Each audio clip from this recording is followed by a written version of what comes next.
आधार card से गड़बड़ी, auto चालक नौकर के नाम से बनाई फर्जी कंपनियां, 96 कैंसिल, 92 का रजिस्ट्रेशन सस्पेंड। कट 96 कैंसिल, 52 का रजिस्ट्रेशन सस्पेंड। प्रदेश के वाणिज्य कर विभाग की जांच में बड़ा फर्जीवाड़ा सामने आया है। विभाग ने जीएसटी चोरी की आशंका में 4909 फर्म को जांच के दायरे में लिया गया था। जांच में कई कंपनियां फर्जी निकली हैं। इन्हें ऑटो ड्राइवर नौकरी या अनपढ़ लोगों के नाम से रजिस्टर्ड कराया गया था। इसके लिए उनके आधार कार्ड का इस्तेमाल किया गया। इस कार्ड में एक नेटवर्क सक्रिय है जिसमें शामिल लोग फर्जी जीएसटी पंजीयन लेने के लिए आधार सेवा केंद्रों पर जाकर ऐसे लोगों के आधार कार्ड की कॉपी हासिल करते हैं जो अनपढ़ हों और फोन के मैसेज पर गौर नहीं करते।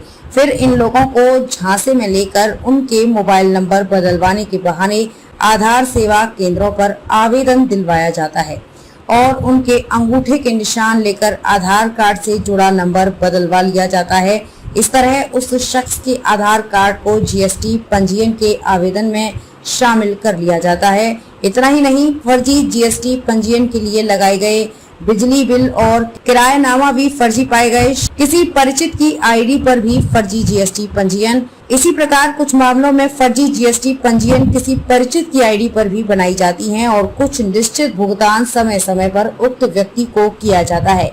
वहीं आवेदन में लगे फोटो और आधार कार्ड के फोटो को देखकर आधार कार्ड पर दर्ज पते को देखते हुए भी कई मामलों में स्थिति स्पष्ट हो जाती है। उदाहरण के तौर पर 10 करोड़ रुपए के टर्नओवर वाली कंपनी के डायरेक्टर की तस्वीर में किसी आर्थिक रूप से कमजोर व्यक्ति का आधार कार्ड होना, पते के स्थान पर सिर्फ शहर का नाम लिखा होना आदि। इन्वेस्टिगेशन सिस्टम क्यों नहीं पकड़ पाता खामी?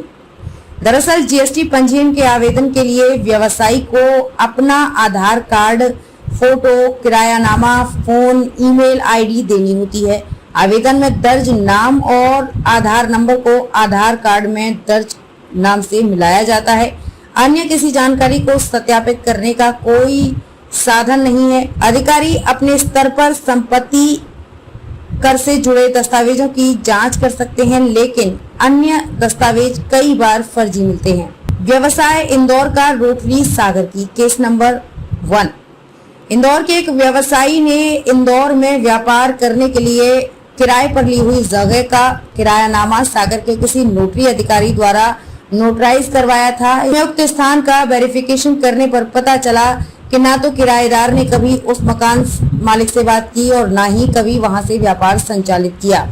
ऐसे ही केस नंबर 2 देखें तो दिल्ली के एक ही नोटरी से 10 रेंट एग्रीमेंट, विभाग को 10 पंजीयन ऐसे भी मिले जिसमें लगाया गया किरायानामा दिल्ली से नोटराइज हुआ था। ये सभी फर्म अलग अलग शहरों से संचालित हो रही थी, लेकिन सभी में एक ही नोटरी के हस्ताक्षर थे। रेंट एग्रीमेंट में एक जैसे गवाह के तौर पर एक जैसी लिखावट भी मिली, जिसके आधार पर पंजीयन निरस्ती शुरू कर दी गई। केस नंबर 3, करोड़ों फर्म के मालिक ऑटो ड्राइवर। जांच में पहचान चोरी करने का भी मामला आया, जिसमें एक गरीब दिखने वाला व्यक्ति की तस्वीर ऐसी कंपनी के मालिक के रूप में लगाई गई थी जिसका टर्नओवर 10 करोड़ का था। विभाग की जांच में पता चला कि वो ऑटो चालक था और उसकी जानकारी के बिना उसके आधार कार्ड का दुरुपयोग किया गया था। 1571 संदिग्ध 144 कंपनियों की 15 करोड़ की इनपुट क्रेडिट ब्लॉक। विभाग ने 1571 संदिग्ध जीएसटी पंजीयन चिन्हित किए थे, जिसमें से 1418 का वेरिफिकेशन किया गया। इनमें से 234 जीएसटी पंजीयन मौके पर नहीं मिले, 52 के जीएसटी पंजीयन सस्पेंड किए गए, वहीं 96 के कैंसिल किए गए हैं। साथ ही 144 जीएसटी पंजीयन वाले डीलर की 15.62 करोड़ रुपए की इनपुट टैक्स क्रेडिट ब्लॉक की गई है। पंजीयन लेने वाले गरीबों को बिना बताए उनके आधार नंबर का इस्तेमाल करते हैं।